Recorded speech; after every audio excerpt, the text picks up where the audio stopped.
এই মুহূৰ্তত আমি লাইভ এডিনিৰ দৰ্শকসকলৰ কাৰণে লৈ আহিছোঁ এটা ডাঙৰ খবৰ।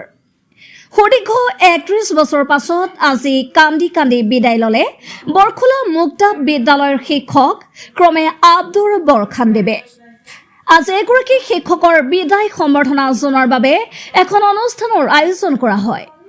উক্ত অনুষ্ঠানত সহস্ৰাধিক গাঁওবাসীয়ে অশ্ৰুসিক্ত নয়নেৰে নিজৰ প্ৰিয় শিক্ষকগৰাকীক বিদায় সম্ভাষণ জনায়। হয়, আমি পুনৰবাৰ জনাইছোঁ লাইভ এডিনিৰ সমূহ দৰ্শকক এই বিশেষ খবৰটো। সুদীৰ্ঘ ১১ বছৰ পাছত আজি কান্দি কান্দি বিদায় ল'লে বৰখোলা মুক্তাব বিদ্যালয়ৰ শিক্ষক ক্ৰমে আব্দুৰ বৰখানে। আজি এগৰাকী শিক্ষকৰ বিদায় সম্বৰ্ধনা জনোৱাৰ বাবে এখন অনুষ্ঠানৰ আয়োজন কৰা হয়।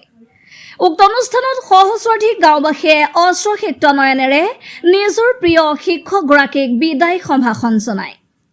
আমাৰ হাতত কিছু মন্তব্য আছে, আমি সেই মন্তব্য আগবঢ়াইছোঁ। News desk report, live hit any. মোৰতো অনুভৱ যিখিনি মই কৰিছোঁ নিষ্ঠা সহকাৰে কৰিছোঁ আৰু ভাল লাগিছে। বহুত ভাল, মই ইয়াতে কৰিছোঁ। ঘৰৰ বিদায় সভা আমাৰ মনত বহুত বেয়া লাগিছে। আমাক শিক্ষা দিছে, আমাৰ দাদাহঁতক দিছে, বহুত ছোৱালীকো দিছে। ভালে আছিলে, শিক্ষা পাঠদানত ভালে আছিলে।